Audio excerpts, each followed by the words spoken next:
I'm delighted to be here and would like to thank the organizers for inviting me to participate in this exciting workshop in honoring the memory of Robert Irwin. Sorry. In one of the chapters of his marvelous The Arabian Nights: A Companion, Robert Irwin discusses the themes of magic and ʿAjāījib, or marvels, in medieval Arabic literature. Among the examples he highlights is a curious 10th century compilation, The Book of the Wonders of India, Kitāb ʿAjāījib al-Hind, attributed to a Captain Buzurg ibn Shahriyar. Irwin writes, Captain Buzurg, in his 10th century compilation, The Book of the Wonders of India, claimed that 9/10 of the world's wonders were in the East. In his book, Captain Buzurg did draw on real accounts by mariners and merchants of what they had seen in India, China, Java, and perhaps even Japan. However, the main impetus behind his and similar compilations was to collect instances of ʿAjāījib, so literary works were plundered to pad out these collections with tales of Amazon islands, cannibal societies, dog-headed men, and human-headed trees. The further traveler ventured from the heartlands of Islam, the stranger things became. Kitāb ʿAjāījib al-Hind, the focus of my talk today, contains numerous narratives about maritime adventures and extraordinary phenomena, ranging from the exotic to the utterly fantastical. While many of these tales might seem like mere sailors' yarns at first glance, a closer reading reveals an underlying moral commentary. In particular, some of these seemingly frivolous tales take a rare critical stance against the practice of capturing and enslaving human beings. The three stories I'll focus on today share a common theme: the failed attempts to enslave people encountered around the Indian Ocean. Some scholars have treated them as historical or semi-historical evidence of the Indian Ocean slave trade during the Abbasid period. However, less attention has been given to their literary qualities and the subtle yet profound moral critique of enslavement embedded within them. So in this talk, I'm going to discuss the narrative structure of the maritime adventure tales within the Wonders of India. I'll outline two unique patterns in the maritime adventure tales, linking them to a subgroup of enslavement narratives. I will analyze three tales about enslavement or attempts to enslave other people. I will explore their structural affinities and their implicit or explicit criticisms of enslavement. And I will briefly discuss two of these stories and focus on a third story, the tale of a Zanji king, which most explicitly reveals the Wonders of India's moral stance of slavery. I will discuss the inclusion of this third tale in another collection. A version of it appears in another 10th century collection presented to Kafur al-Ikhshidi, the ruler of Egypt, and himself a manumitted slave. And I will discuss its implication for interpreting the tale. And I'll conclude by highlighting these tales' unique ethical stance against enslavement and their promotion of what I call non-violent encounters. So, in a recent article, I explored the moral and didactic elements found in the maritime adventure tales of the Wonders of India. By looking at their narrative structure, I identified two main patterns within these tales that shape how the stories unfold. In both, we see a group of travelers encountering a mishap, like a storm, turbulent waters, etc., that forces them off course, oftentimes to unfamiliar lands, so they arrive in unknown territory. There they come across something strange, typically a monster. What happens, or a monstrous creature. What happens next depends on how the travelers react. If they take the time to observe and understand the phenomenon, they avoid conflict and are eventually saved. But if they act rashly and ignore it, they bring about their own downfall. This establishes a clear narrative rule. Deliberation leads to deliverance, while heedlessness leads to defeat. Ultimately, these tales reflect an ethics of wonder. Where strange and unusual phenomena should be marveled at, we are being taught, they should not be claimed or conquered. They should be marveled at. The three enslavement narratives I will discuss follow the second narrative pattern with a few key adjustments. So they follow the pattern of disregard and downfall. Here, instead of encountering monstrous animals, the travelers, or more accurately slavers, come across a group of natives. In all three stories, we see the same broad sequence. First, a ship is swept off course by wind or currents. Next, the travelers arrive in unfamiliar territory. Then they encounter the local population. They initially befriend the locals and trade with them. They then make gains through commerce. Eventually, the travelers capture some of the natives, aiming to sell them into slavery. They ignore the protests of the enslaved. The prisoners flee from their captors, and the slavers are left bankrupt and empty-handed. To illustrate this, let's briefly look at two of these narratives. So we have one, the story that occurs in the fabulous islands of Wak-Wak, but there is nothing particularly fabulous or fantastical about it. We find first the travelers are blown off course. They end up in the Wak-Wak Islands. They befriend local villagers. They help the locals in war and trade with them. They make gains through commerce. However, they also kidnap the villagers' children and acquire some 100 slaves. Despite the protests of the enslaved, the travelers press on. But before they can leave, one day before they leave, the slaves take over the ship and flee. The travelers are forced to stay in Wak-Wak for months, impoverished, and eventually leave in a state of utter poverty. And the next one, the Whale Island, a bit more fabulous. Again, the travelers, a group of travelers are swept off course. They arrive at a mysterious archipelago. They later learn that it's called Jazair al-Hut, right? The Whale Islands. They communicate with the locals in sign language. The locals bring them food and water. They trade with the locals. They acquire slaves who are, we are being told, lively and agile, though they have tiny heads and flippers like turtles on their sides, below their waist. When asked about this, by the way, the locals point to the sky as if saying, "This is how God created us." Upon leaving the island, the slaves initially appear content, singing and dancing.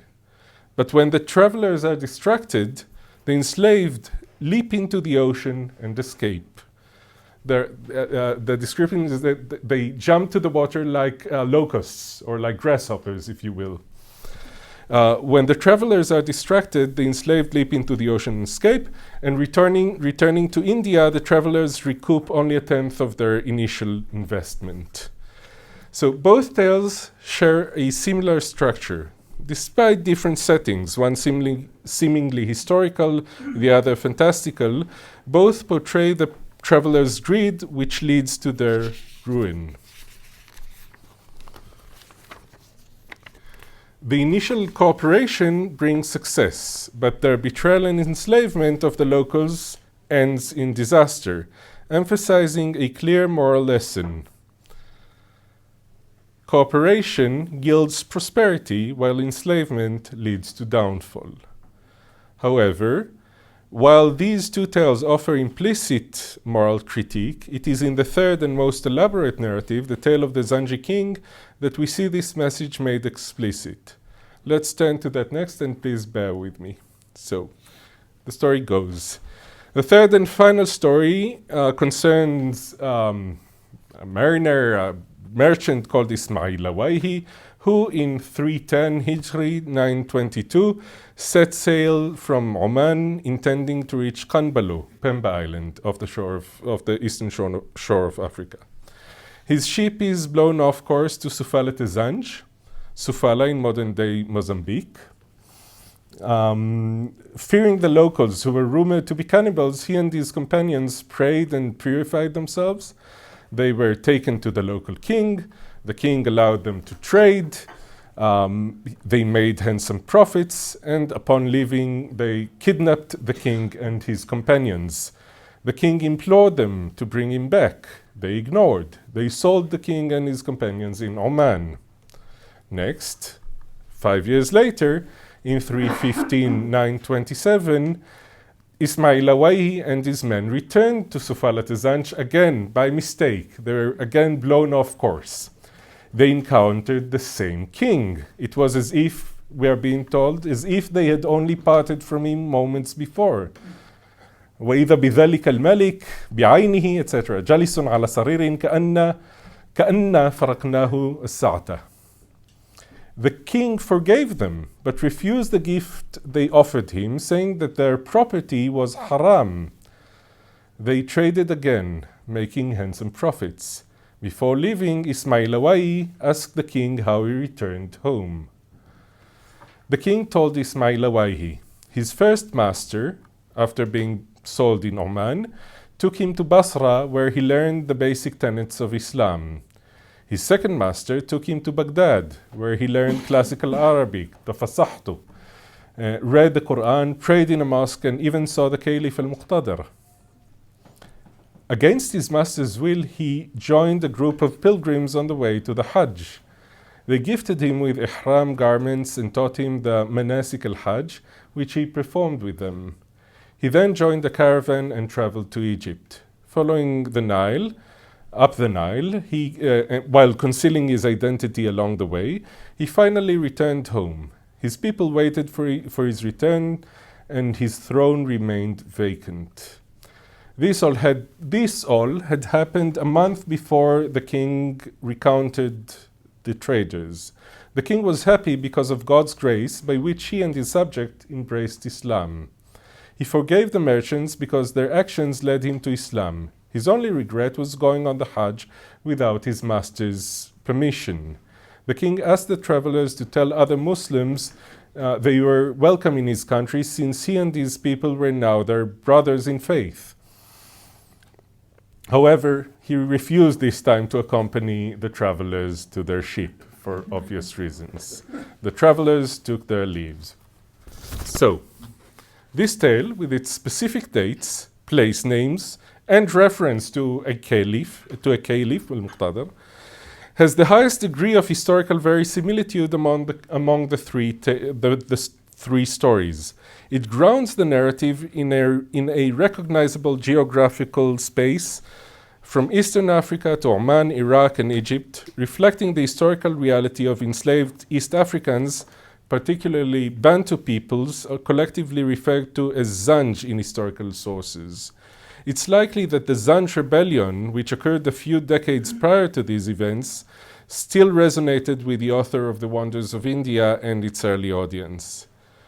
Narratologically speaking, this story stands out for its complexity. It employs anagnorisis, dramatic recognition, and narrative framing to heighten the drama and underscore one of the main themes, the reversal of expectations. Initially, the travelers fear cannibals, but instead encounter a generous, gracious king. Their subsequent betrayal, again, a reversal of expectations, if we will, or at least of the king's expectation, when they enslave him, adds a moral dimension. When they return and find the king transformed, they are astonished, and the king's forgiveness introduces a final reversal. The king's embedded story shifts the focus from Ismail Awaihi to the king, transforming him from a passive victim into an autonomous figure with his own story, a narrative man, as Todorov would say. This transformation peaks with the king's conversion to Islam and his joining the Hajj caravan. His journey of survival, faith, and return to power illustrates the transformative force of faith. Thus, the king's tale reveals him as the true hero, exposing the merchants, including Ismail Awaihi, as the villains. Their role as both harmful captors and inadvertent agents of the of the king's spiritual salvation aligns with the dual function of wonder in other narratives of the wonders of India. While the merchants succeed in enslaving the king, their actions ultimately lead to his and his kingdom's conversion to Islam, showing divine providence at work. Unlike in the previous tales, the merchants don't lose their wealth through theft or rebellion. Instead, their deeper loss comes when the king declares their wealth, their money, their mal, haram, revealing their moral and spiritual impoverishment. According to Islamic law, mal haram refers to wealth acquired through unjust or forbidden means, rendering it illegitimate for enjoyment or investment. The ethical message is unmistakable.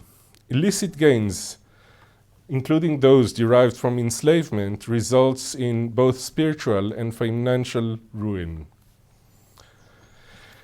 Another important dimension I would like to consider when discussing the tale of the Zanji king is the inclusion in a Sea Marvels collection dedicated to Kafur al-Ikhshidi, himself a manumitted slave and eunuch who rose to become the de facto ruler of Egypt.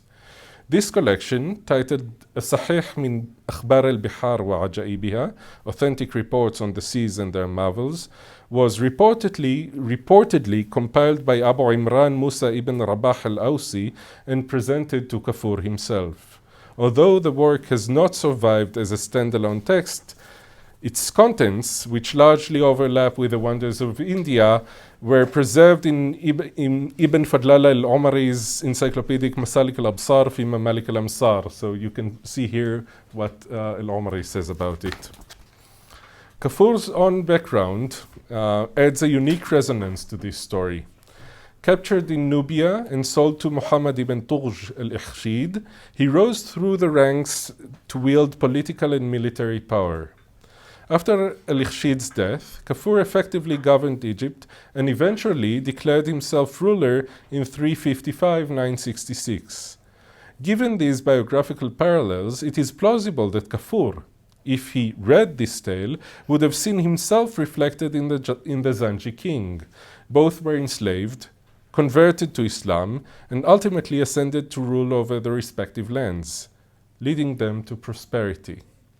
Abu Imran's decision to include the tale of the Zanji king in the collection may well have been a strategic one, intended to flatter Kafur by offering him a story of an upright black African Muslim king who shared a similar journey from enslavement to rulership. This parallel adds further significance to the tale, subtly criticizing slave trade and enslavement, while simultaneously presenting a model of ideal kingship. I would like to conclude now. The three narratives examined here share common themes and structures: attempts to enslave others and disastrously, not for the enslaved, but for their captors. Slavery was a ubiquitous feature of Abbasid society and economy. While explicit moral criticism of enslavement is generally rare in pre-modern Islamic sources, these stories offer a valuable exception. Their subtle critique is especially striking given the context, a collection likely intended for a broad audience rather than an intellectual elite. As previously noted, the structure of these enslavement tales mirrors that of maritime adventure stories found throughout the wonders of India. In these stories, the outcome of encounters with wondrous phenomena, typically giant animals, depends on how the travelers respond. Attempts to conquer or subdue the wonder lead to ruin, while understanding its nature leads to success. I argue that the wonders of India presents a non-possessive concept of wonder, to use a term coined by Caroline Bynum Walker. Walker Bynum, sorry. In the enslavement narratives, wonder is replaced by human beings, others from the traveler's perspective. This structural equivalence marks human alterity as a form of marvel, suggesting that these other human beings are an expression of God's diverse creation and are not there to be subjugated. Thus, the stories can be read as presenting an ethics of non-violent encounters. But what might such an encounter look like? And here I reach the end. Towards the end of the collection, The Wonders of India answers with a tale, set again in the Wak-Wak Islands. A mariner recounts a journey from Sarira, Indonesia, to China. Some distance from Sarira, he and his mates encountered rough seas and threw the cargo overboard. Struck by strong wind, they were on the brink of death and considered jumping into the sea to reach an island. They lowered the anchors, and the waves subsided. Soon a group appeared on the island, but none approached or responded to the mariners' signals. For 4 days, both parties kept their distance. On the 5th day, needing water and directions, 30 armed men went ashore. The islanders fled, except one, who communicated that they were on the Wak-Wak Islands with the nearest human settlement 300 farsakhs away. Unexpectedly, the tale ends peacefully. We asked him for direction to Sanf. He informed and directed us. We filled our water and set sail towards Sanf, following his guidance. We traveled 15 zams and arrived in Sanf safe and sound. Wa hasbunallah wa ni'mal wakil. Thank you for your attention. So thank you very much. Thank you very much for inviting me. I'm learning a lot. I have to apologize in a way that I have changed a bit the topic, because I thought maybe it's more of interest that you learn about what we are doing actually. Yeah. And so I will focus a bit less on the content, but more about how the text moves. So and how we try to explain the changes, the types of variation, and if time we can look on one of the chapters and look what it is doing. So, and I have also wonderful pictures, by the way. So let's start a bit with my outline. I will speak about what Kalila is as a first in several ways. Then I will delineate a bit the concept of mouvance. It's not something that we have developed, but that we are applying. So the different ways of changes. And then we will look on differences among individual chapters. And well, that is the outline. Let's start the first in several ways. So it is considered as a first work of, sorry, I have to make that a bit smaller. Okay, it is the first work of fictional prose, at least it's how we see it. And it oscillates between genres. So there is a study by Matt Keegan on who's trying to like fix the genre of Kalila wa Dimna, and it is also moving between genres, as I said. It has an explicit entertaining aspect, but also a hidden practical and ethical and philosophical aspect, and that is something that is said right from the beginning in the introduction. So it is interesting to see that, for example, one of the Paris continuum, I will explain later what a continuum is, that is one of the manuscript groups that we are looking at, makes out 4 goals of the book. So the first would be, so that's what the introduction itself says. The first is entertaining the superficial people with the tricks of the animals. The second is to enjoy the spouses of the kings with the images of the animals, and that's what I said, that it mentions that it is illustrated right from the beginning. The third, to increase the dissemination among people of ʿAjābb.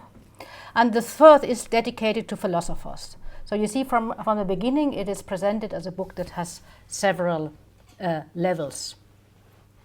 So Next, so topic of connection. So here you see a map of the versions, and I think at first sight you see that Arabic is right in the middle, although the origin of the book, as you will know, of the story, of the tradition, is in India, but Arabic is like key for all the dissemination of later works. By the way, you don't see it here because it's like just one label of Persian. We have many Persian versions that are some of them independent from each other. It's a whole world of itself. We touched it a bit.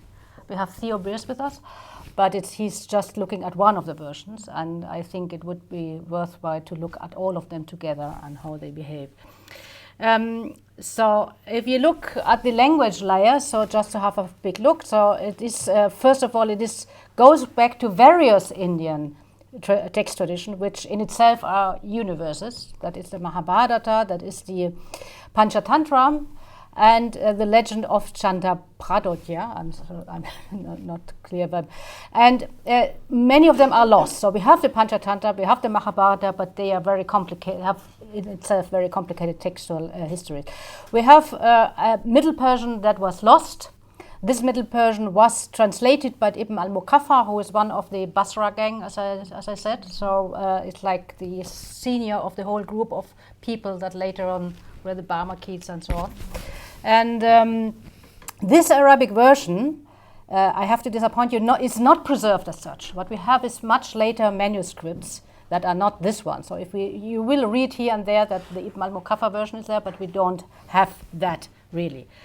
What we have is, if we look at this scheme, we see this lost Arabic Ibn al-Muqaffa, and then we have a lot of translations. So, and we have a lot of that is the many Arabic manuscript. That is the 160 here. I don't know if you see my cursor. Yeah. Oh, sorry. That is what we are looking at. Yeah. But the others, we have a lot of translations that are helpful as well, because they help us a bit to reconstruct the history of the text, because sometimes they are earlier than the earliest manuscripts. And you see here the timeline on the other side between the 8th century, when Ibn al-Muqaffa made his first version, and the others. And we are trying to look only at those versions that have been directly translated from Arabic, and not others that have been translated from the translation and so on, because that makes things even more complicated. And our focus is still more on the Arabic. So we have more than 160 manuscript preserved. And as far as we know, we have 140 in our corpus. So we don't. So, like 20 of them, we didn't have the opportunity to look at them. So going back to the first, it is one of the precedes the rise of Arabic books. You probably know Beatrice Grindler's book on books on the Arabic book. So she reconstructs the back history of the emergence of the Arabic book, and it's one of the first. And it is very interesting that it reflects also about the book medium in its introduction. But I won't go too much into this detail. So the manuscript preserved, the Arabic manuscript preserved, are from the 13th century onwards. So quite late, if you consider that Ibn al-Muqaffa wrote his translation did his translation in the 8th century. Sorry. So we have some tiny fragments of the Arabic text found in the Geniza that are older, and as you see, what is interesting too, they are already illustrated as well. So at least here 2 of them. Don't ask me which is which age is which, but yeah, it is interesting to see that. We also have, and I have mentioned that, so that we have translations, and one of the translations is very valuable. That is the Castilian one. It is from 1251. It is also illustrated, as you see. The type of illustration is, as far as I know, the Renaissance type that we have at that time in Spain, but it is the motifs are very similar. That is very interesting as well. And the Castilian translation is so literal that you can use it as like one kind of Arabic version too. Much more literal, by the way, than the Persian. The Persian versions are much freer, much like creative in a way. So,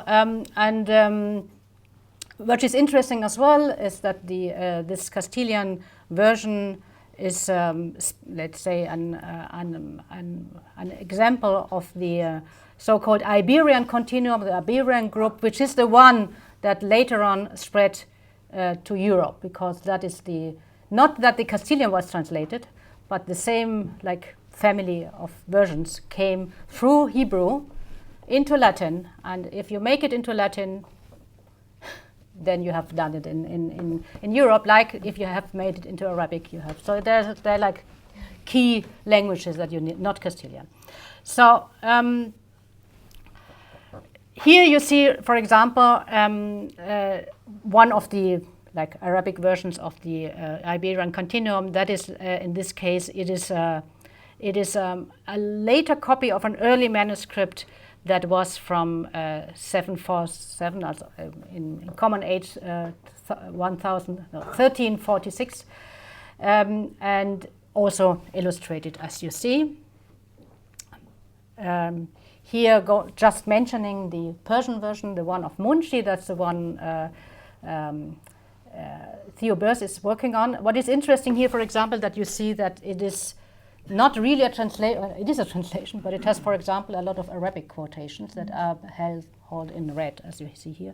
The other one, I have to say that is I just took it because of the wonderful picture and of the Volta-Moon image. It is a Herat manuscript, but I couldn't really identify the version, the Persian version that is after. I think it is in verses, but I'm not clear. I think it's by Sunguri. Probably. 1420s. It is dated, the manuscript is dated, I think 1429 Herat, but they never say which of the many Persian manuscripts, versions it is. So, but, well, maybe it's not important here, just I wanted to show that you will find that. Anyway, we are not working that much on the Persian ones. So, it is also interesting in terms of, first, I'm still there, that is considered a very valuable cultural import, and that's part not only of the it is part of the introduction by Ibn al-Mukaffar, but it's also part of the first chapter on the life of Borzoi, which is supposedly the Persian physician who went to India to get the book. So that is part of the original, let's say, of the version, the Middle Persian version. That was lost, but it's like part of the core history, and it is it tells how the book comes from India to Persia in this case, and you have even illustrations of that. Here you see the scholar Borzoi looking for treasures in India, and here you have him with the book. Of course, that's an illustration of later. So now let's look at the Mouvance thing. What I said is like, and I will first explain a bit more about this concept. It is a concept that was developed by the medievalist called Mouvance in his Essai de Poétique Médiévale from 1972, and he refers to the textual mutability of works that survive in more than one manuscript, as well as to the, and now it's a quotation, ceaseless oscillation and fundamental instability as a particular characteristic of medieval texts, especially vernacular and anonymous ones. And it has been widely discussed in medieval philology and is associated with anonymity and orality, but also with scribal agency, which is interesting because it's something that we can find as well. So copyists are doing things and not authors. So that is like a very important thing to see. And we try to use, and I in a way I do a bit of advertising for a new book that has come out like 2 days ago, where we try to use these terms to describe what we are doing, and where there are other terms that are similar, like variance or whatever, but we stick to Mouvance, not to, because as I try to explain, the situation is so messy. At least you should use the same terminology at the same time for the same thing, because if not, you get completely lost. So we decided to go for Mouvance. There are reasons to say variance. Variance is like more focused on the scribal thing, and Mouvance is more general, but that's what we do. So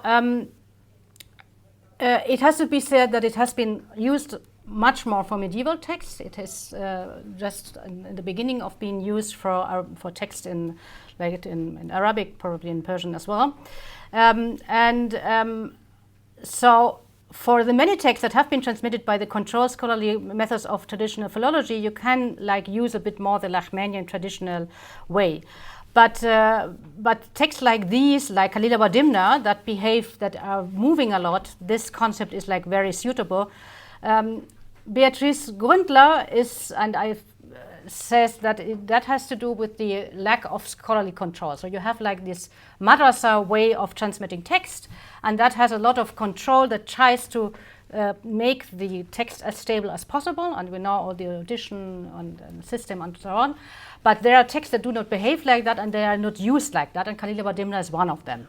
So, and the anonymous, also our project aims for the first time to capture and document these picture of Kalila wa Dimna, of these movements, approaching it as a text mouvant. And we're doing this with using sophisticated digital methods. Sarah, hi. So it is interesting because that is something that has been also said right from the beginning by, it is by Gerquilini, Éloge de la variante, where he says explicitly, l'écrit électronique par sa mobilité reproduit l'œuvre médiévale sans la variance, dans sa variance même. It means you can use computer just to portray these movements. Digital methods are the only way, and that is what we try to do. I'm not saying that we are completely successful, because there's a dimension of mobility that still cannot be portrayed, but we try to do our best, and I will show you. So. How do we want to capture the text? One of the things is to look at indirect transmission. So we have quotations. So for example, we have already in the big gap of manuscript, we don't have them, we have mentions of them here. For example, when you have a collection of Hekam from Kalila wa Dimna attributed to Al-Ma'mun, where there is a mentioning of Min Kitāb Kalila. I have here a list. There are much more of them, but these are also these are quotations, mentions, references to the book. So we know that Kalila wa Dimna continued to exist, and we have things like a table of contents by al-Yaqubi, Ibn Nadim, who to contextualize Kalila wa Dimna among the books from Indian wisdom. He has this one chapter of Indian wisdom, and it's among them. And if you check quotations, for example, it is interesting. And there you come into the problem, is it really one book or what is this? Because it's not always mentioned as Kalila wa Dimna. Normally it's just an Indian book, Indian wisdom, or parables of Kalila wa Dimna. So sometimes the title is mentioned, sometimes not. So we have quotations, we have also commentaries, we have something responses. So first of all, we have someone like al-Yamani who has a commentary on it. We have, and then, for example, we have someone else like Sahl ibn Harun, and that's very interesting. Sahl ibn Harun, by the way, is the guy that supposedly was present in the murder of Ja'far al-Barmaki. And so that's the part of the Iqd. He himself is speaking, supposedly. He was the secretary of one of these viziers. So he's from part of this kind of Persian-like Indian gang. Persian gang, so in Baghdad at that time. But this person, who is well known from Jahiz mentions him a lot. He's a kind of master of Jahiz. But anyway, he has also written a book, a so-called Book of the Fox and the Panther. And it can be seen as a kind of early reaction to Kalila wa Dimna. And in the book, I announced at the beginning, I have a chapter on that, so you can check that anyway. So with more details. But it's interesting that in the reception history is always connected to Kalila wa Dimna. It is said that he himself made summaries, that he was in charge of the Bayt al-Hikmah, that he made summaries of Kalila wa Dimna. Anyway, he already wrote this book. And what we see, of course, it is the story. By the way, it's the story of a secretary, Fox Marzouk, the governor Wolf Mukabir, and the Panther king Al-Muzaffar ibn Mansur. It's interesting that here, in contrast to Kalila, the animals have very Muslim names. So it's a kind of more Islamized version of an animal fable. I won't go into details, but what you see, for example, and that is very interesting, that it is the whole text has a lot of, not references, but silent quotations, non-attributed quotations of Kalila bar Dimna. So something is happening here. So here, for example, these quotations are just set into the main text, and you wouldn't recognize them if you wouldn't know Kalila bar Dimna very well. I'm not clear what is happening here. Maybe it has a common source, because many of these things are hikang and sayings, or if like a Kalila made it into a kind of common source for everyone, because the same book does the same with Quran and other things. So it's like you reuse a lot of things, but you don't say. That's a topic of its own. So let's move on now with the continua. Continuum is a concept developed by Beatrice Gründler, and briefly it's a concept that addresses groups of manuscripts that share much formulation but differ in certain scribal, targeted and conscious additions and cuts, and that are incremental over time and with a thematic focus. And she makes out, I do not remember how many, I think 5, 6 of them. That is one of the things that we have. That is one of the factors that change the tradition, and it's different from cross-copying, and I will come in more detail to that. So when we think about how these changes occur, we have several things that happen. We have rewriting, which is not oral retelling, but changing, for example, reinterpretation of the script, or adding elements. And all these versions together form continua. And other changes are the result, as said, of cross-copying. And every one of these versions show more or less idiosyncratic rewriting per version. So I will show you how we are working. So what you see here is an overview of what we call, and I would say it is like it's not completely correct because it's not complete. We have 140 manuscripts. So we have made a selection of 15 manuscripts that differ, each of them differ the most. So, and you see, for example, here we are here comparing what we call one narrative unit. So the text has been divided into narrative units, and then we compare them with each other. So we read them together. So in this case, we would read all these versions, and you see just from the length how differing they are.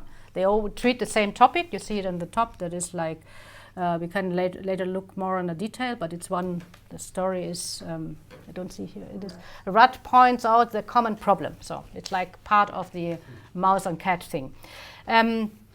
And there you see the differences, and of course we try to read them together, and then we compare them to several selected translations too. So Castilian, Persian, we do some of them, Hebrew, and so on. Here you have a bit more of a detail, and so how that looks like. Okay, you can. By the way, we have a so-called online edition, which is not of all the chapters, it's of selected chapters, and you can check that in the internet. You can find that to look how it works. Yeah. These are all transcriptions from manuscripts, and because you have asked me, they are done by students. Beatrice is checking them, and that's the version that we have put, that we then use. Okay. If you look at cross-copying, that's another technique. That's when you take to make a kind of collage.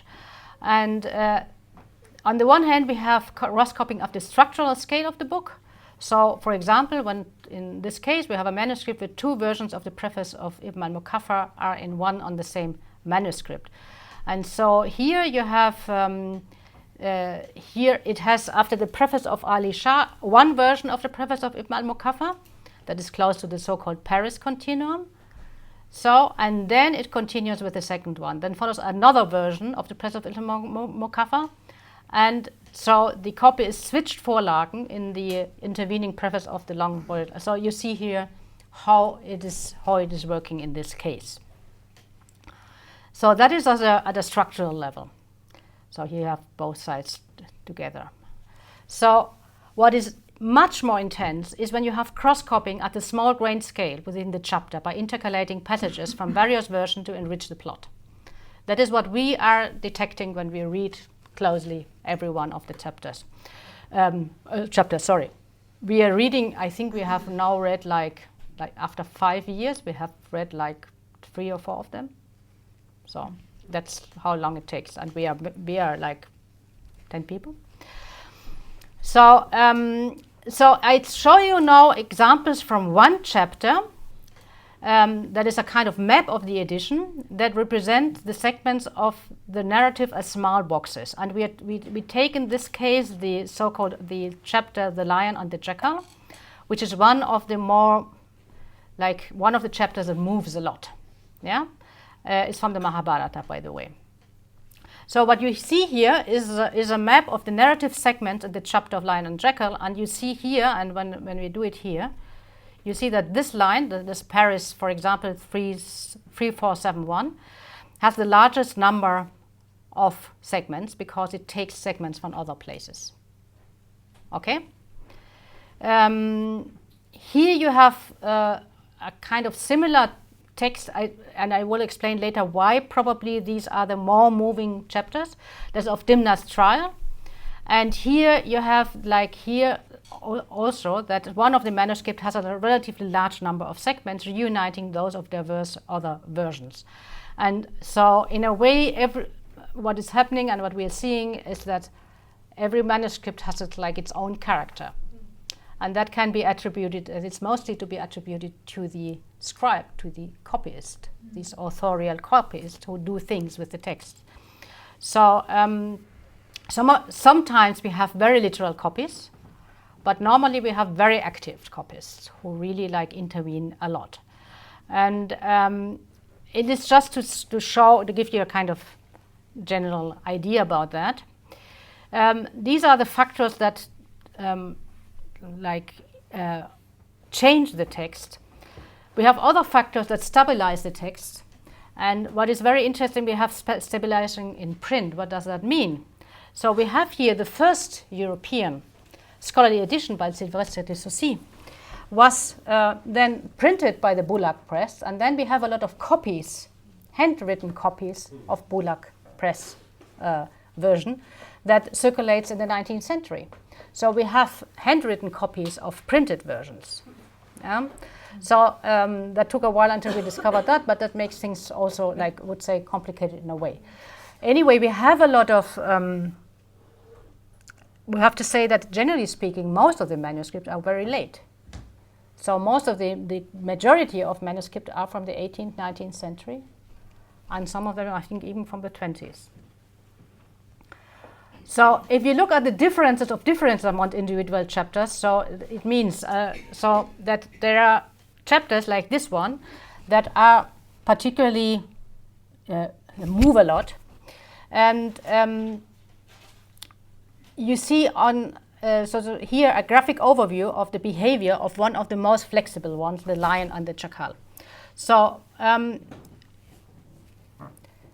maybe it's for this question, it is important to consider what it is about this chapter. So every chapter deals with a different topic. And this one is the rehabilitation of an innocent person, the jackal minister, who has been wrongly convicted by his ruler, the Lion King. And the intervention of the lion's mother is central in a speech to right the original wrong. So you have a minister, you have a king, and you have the mother. And what is sensible about the topic, and it makes it a kind of very complicated chapter, is that you have to depict a king that is unjust. You have a ruler that is unjust, that is forgiving, and a jackal who has been he's a victim of a scheme from others. But at the beginning, the king is a bit stupid and believes what they say, and finally he has to pardon him or not. So it's interesting to see how every version has a different solution to that. And I quote here, by the way, the article by Beatrice Gründler, who really develops the argument in detail. I'm just giving you a kind of very brief overview on that. What is interesting is, for example, you have different outcomings of the chapter, and these have different focus. So, for example, you have the group of the prosecuting jackal. So that the topic is the proper legal procedure for the restoration of justice. So the characters of the jackal online become an investigating team cooperating in righting an initial wrong. That is one of the groups. The second one, the moralizing jackal.